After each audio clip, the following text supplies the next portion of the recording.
తాకట్టులో ఉన్న బంగారాన్ని విడిపించి ఆ రోజున మార్కెట్ ధర కట్టి మిగిలిన డబ్బును మీకు అందిస్తుంది కొమ్మూరి గోల్డ్.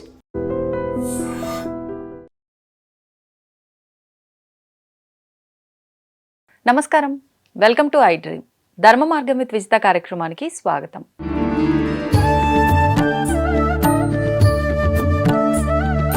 నమస్కారం అండి. నమస్కారం. అయితే మనకు శివరాత్రి రాబోతోంది. మరి ఎక్కువగా చాలా మంది స్వామి కీర్తనలు అందరూ పాడగలిగిన వారు ఉండరు, వినడానికి ఇష్టపడే వాళ్ళే చాలా ఎక్కువ మంది ఉంటారు.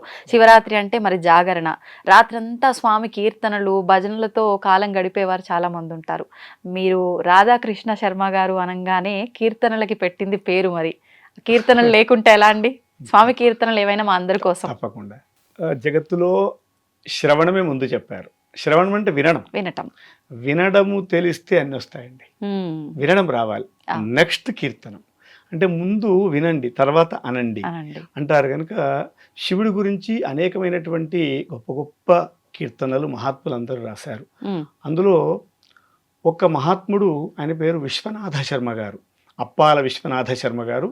హైదరాబాద్ దగ్గరలోనే పాండురంగాశ్రమం ఉంటుంది. ఆయన కృష్ణ భక్తుడు. కృష్ణ భక్తుడు అమ్మవారి గురించి శంకరుడి గురించి కలిపి ఒక గొప్పనైనటువంటి కీర్తనను రాశారు వారు. అంటే అదేమో కూర్చొని ఈ అక్షరం తర్వాత ఈ అక్షరం రాయాలని కాదు, అలా వచ్చేసాయి వారికి. అటువంటి ఆ చాలా గొప్పనైనటువంటి మంగళం, అది మంగళం తోటే ఆరంభం అవుతుంది. ఆ మంగళాన్ని అందరికి కూడా, శ్రోతలకు కూడా వినిపిద్దాం. చాలా బాగుంది. మంగళం అంటేనే శుభం, అంతే, అందరికీ శుభం కలగాలని కీర్తనతో మొదలు పెడదాం. కూడా శివుడు అంటే కూడా శుభమేనండి, అంతే. శివ అంటే శుభము అని చెప్పారు. అలాగండి. మంగళాంగ సృశృంగ వృషభతురంగజిత మాతంగ సంగర రంగ నిర్జిత ధనుజ భవ భయ భంగ ధృత గంగా తరంగ మంగళం గిరిజాంబికా సంగ కరుణాంతరంగ మదన మదహర సాంబ శివలింగ మంగళం గిరిజాంబికా సంగ కరుణాంతరంగ మదన మదహర సాంబ శివలింగ చండికా ప్రియ చండ భుజ దండ రాకేందు మండల మండితాభ్ర కిరీట ధృతరుండ డండి డిండి మఢమరునాదమ జాండ భాండము నిండ నిండగ చండతర శంఖము మ్రోగ అఖండ తాండవ లీల సల్పుమ మంగళం గిరిజాంబికా సంగ కరుణాంతరంగ మదన మదహర సాంబ శివలింగ మదన మదహర సాంబ శివలింగ. హే శంకర, నీ అనుగ్రహం ఉన్నట్లయితే జగత్తంతా కూడా ఆనందంగా ఉంటుంది. ఆ ఆనందంలో నేను కూడా ఉంటానయ్యా. హే పరమేశ్వర, నన్ను నీ భక్తుడిగా చేర్చుకో, నాలో నీ వచ్చి ఉండవయ్యా, నా లోపల వచ్చి ఉండి నా ద్వారా మంచి పనులు చేయించు అని పరమేశ్వరుని వేడుకుంటే ఆయన ఎందుకు రాడు?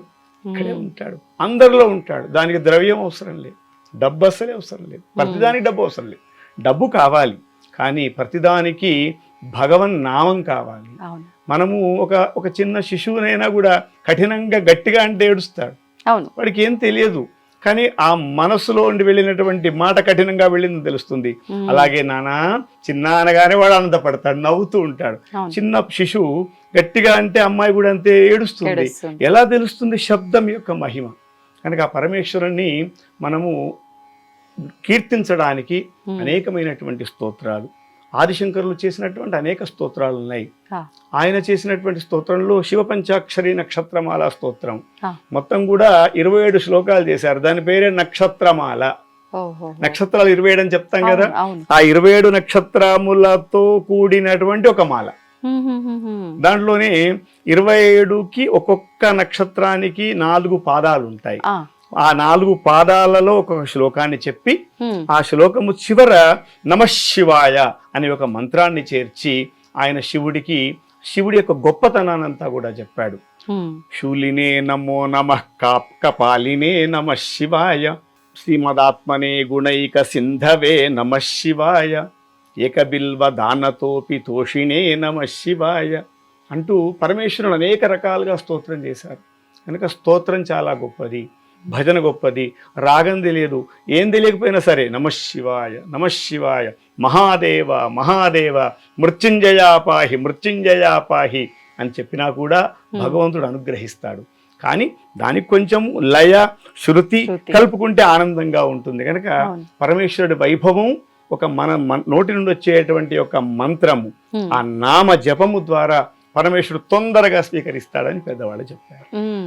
నిజంగా అద్భుతం. అంటే మీ నోటి నుంచి ఒక కీర్తన వచ్చింది అంటేనే చాలా వినటానికి చాలా అందంగా అద్భుతంగా ఉంటుంది. మీరు అన్నట్లు ఆయన రాసిన విధానం అలా అలవోకగా వచ్చింది అన్నారు కదా, నిజంగా అసలు ఎంత బాగున్నాయండి. దాని వివరణ అంటే మాకు వింటుంటే బాగా అనిపిస్తుంది కానీ అర్థం ఏంటో మాకు నిజంగా గ్రహించలేము. మీరు వివరించిన విధానం కూడా చాలా స్పష్టంగా ఉంది, అద్భుతంగా ఉంది. ఇంకేదైనా కీర్తనలు ఉన్నాయా అంటే స్వామికి సంబంధించి? శివుడికి సంబంధించినటువంటి అనేక స్తోత్రాలు ఉన్నాయి, భజనలు ఉన్నాయి. మామూలుగా మనకు శివుడి నిందాస్తుతి అని ఒకటి ఉంటుంది, శివ నిందాస్తుతి అంటారు. అంటే నింద చేస్తూనే శివుడిని గొప్పగా చేసినట్టు.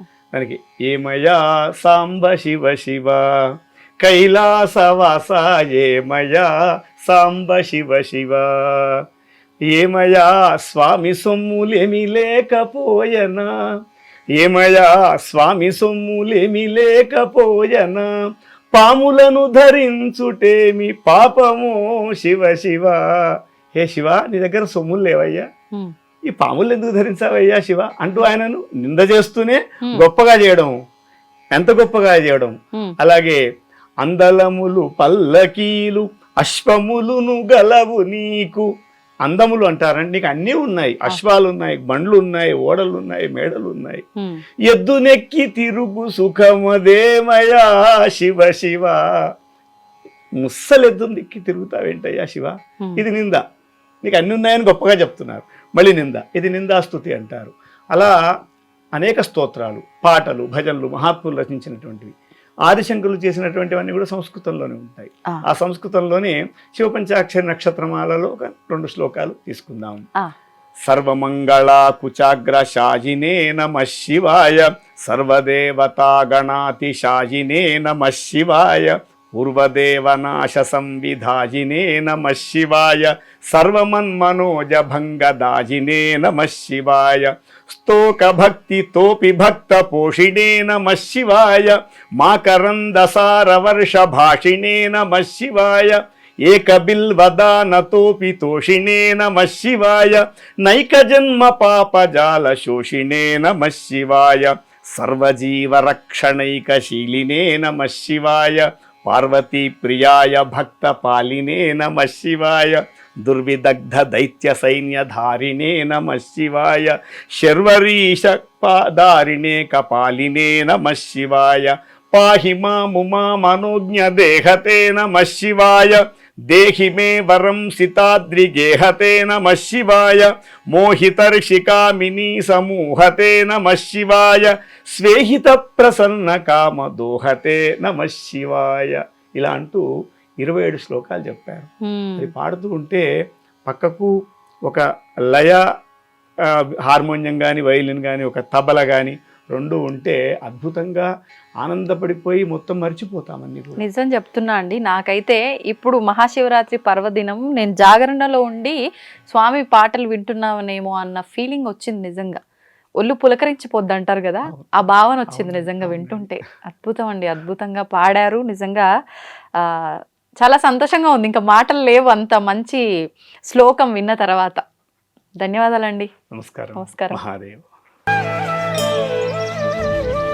తవ్వండి, తవ్వుతూనే శివలింగం. సరే దాన్ని అట్లా కప్పేసేయండి, చూపించదండి. కృష్ణ ఇస్ దేర్, మూర్తి పూజ కాదు, సాక్షాత్ బ్రజేంద్ర నందన భగవాన్ ఉన్నారు మూర్తిలో. ఏమీ ఆశించకుండా ఆరాధించే వాళ్ళు కూడా ఉన్నారా ప్రభుజీ? నిజమైన భక్తి అంటే మనకు తెలియదు కాబట్టి